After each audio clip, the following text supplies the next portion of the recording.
2,36,400 രൂപ നികുതി. സ്വർണം വിൽക്കുമ്പോൾ ഇക്കാര്യം ശ്രദ്ധിക്കണം. സ്വർണവും വെള്ളിയും വിലയിൽ അനുദിനം റെക്കോർഡുകൾ സൃഷ്ടിച്ചുകൊണ്ട് കുതിക്കുകയാണ്.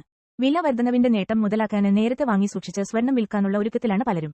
എന്നാൽ പലർക്കും സ്വർണത്തിന്റെ നികുതി വ്യവസ്ഥകളെ സംബന്ധിച്ച് കാര്യമായ ധാരണയില്ല എന്നതാണ് സത്യം. സ്വർണ, വെള്ളി നിക്ഷേപങ്ങൾക്ക് എങ്ങനെയാണ് നികുതി ചുമത്തുന്നത് എന്ന് നോക്കാം. സ്വർണത്തിന്റെയും വെള്ളിയുടെയും നികുതി വ്യവസ്ഥ രണ്ട് പ്രധാന ഘടകങ്ങളെ ആശ്രയിച്ചിരിക്കുന്നു. ഒന്ന്, നിക്ഷേപത്തിന്റെ തരം, ഭൗതിക സ്വർണം, ഡിജിറ്റൽ സ്വർണം, ഇഡിഎഫുകൾ അല്ലെങ്കിൽ മ്യൂച്വൽ ഫണ്ടുകൾ. രണ്ട്, ഹോൾഡിംഗ് കാലയളവ്. ആസ്തി എത്ര കാലം കൈവശം വയ്ക്കുന്നു എന്നതിനെ അടിസ്ഥാനമാക്കി നേട്ടങ്ങളെ ഹ്രസ്വകാല മൂലധന നേട്ടങ്ങൾ, ദീർഘകാല മൂലധന നേട്ടങ്ങൾ എന്നിങ്ങനെ തരംതിരിക്കുന്നു. ഇത് ബാധകമായ നികുതി നിരക്ക് നിർണ്ണയിക്കുന്നു. ഭൗതിക സ്വർണം, വെള്ളി അല്ലെങ്കിൽ ഡിജിറ്റൽ സ്വർണം. വെള്ളി വാങ്ങുമ്പോൾ ലോഹത്തിന്റെ മൂല്യത്തിൽ 3% GST ഈടാക്കുന്നു. ആഭരണങ്ങളുടെ കാര്യത്തിൽ പണിക്കൂലി 5% അധിക GSTക്ക് വിധേയമാണ്. ഭൗതിക, ഡിജിറ്റൽ സ്വർണ്ണ, വെള്ളി ആസ്തികൾ വിൽക്കുമ്പോൾ മൂലധന നേട്ട നികുതി ബാധകമാണ്. 24 മാസത്തിൽ കൂടുതൽ കൈവശം വച്ചാൽ നേട്ടങ്ങൾ ദീർഘകാലമാണ്. ഇതിന് സൂചികയില്ലാതെ 12.5% നികുതി ചുമത്തും. 24 മാസം വരെ കൈവശം വച്ചാൽ നേട്ടങ്ങൾ ഹ്രസ്വകാലമായി കണക്കാക്കുകയും സ്ലാബ് നിരക്കിൽ നികുതി ചുമത്തുകയും ചെയ്യും. GST വാങ്ങല് ചെലവ് വർദ്ധിപ്പിക്കുമ്പോൾ മൂലധന നേട്ടങ്ങളുടെ ആദായ നികുതി ബാധ്യതയ്ക്കെതിരെ അത് ക്രമീകരിക്കാൻ കഴിയില്ല. ഡിജിറ്റൽ സ്വർണത്തിനും ഇങ്ങനെയാണ് നികുതി നിശ്ചയിക്കുന്നത്.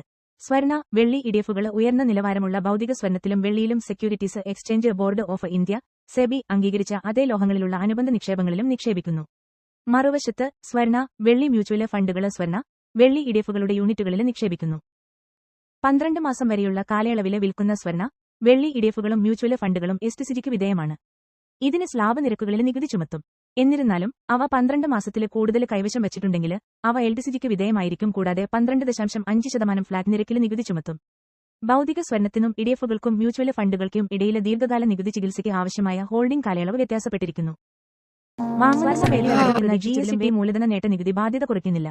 ഈ വ്യത്യാസങ്ങൾ മനസ്സിലാക്കുന്നത് നിക്ഷേപകർക്ക് അവരുടെ ഹോൾഡിംഗ് കാലയളവ് ആസൂത്രണം ചെയ്യാനും നികുതി വീക്ഷണകോണിൽ നിന്ന് എക്സിറ്റ് തന്ത്രം കൂടുതൽ കാര്യക്ഷമമായി ആസൂത്രണം ചെയ്യാനും സഹായിക്കും. നികുതി ലാഭിക്കുന്നതിനായി സ്വർണത്തിൽ നിന്നും വെള്ളിയിൽ നിന്നുമുള്ള മൂലധന നേട്ടങ്ങൾ വീണ്ടും നിക്ഷേപിക്കാം. സ്വർണവും വെള്ളിയും വിറ്റതിനു ശേഷമുള്ള നികുതി ലാഭിക്കാനുള്ള ഓപ്ഷനുകൾ LTCക്ക് മാത്രമേ ലഭ്യമാകൂ.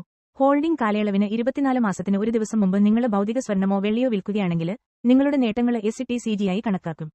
രണ്ടാമത്തെ വ്യവസ്ഥയിൽ നിങ്ങളുടെ സ്വർണമോ വെള്ളിയോ ETF അല്ലെങ്കിൽ മ്യൂച്വൽ ഫണ്ട് നിക്ഷേപങ്ങൾ 12 മാസത്തിനുള്ളിൽ റിഡീം ചെയ്യുകയാണെങ്കിൽ നിങ്ങളുടെ നേട്ടങ്ങൾ LTCയായി കണക്കാക്കും. ഏത് സാഹചര്യത്തിലും നിങ്ങളുടെ വരുമാനം 30% നികുതി സ്ലാബിൽ പെടുകയാണെങ്കിൽ നിങ്ങളുടെ മൊത്തം നേട്ടം 2 ലക്ഷം രൂപയാണെങ്കിൽ നിങ്ങളുടെ നികുതിയിൽ 36,400 രൂപ അധികമായി നൽകേണ്ടി വന്നേക്കാം.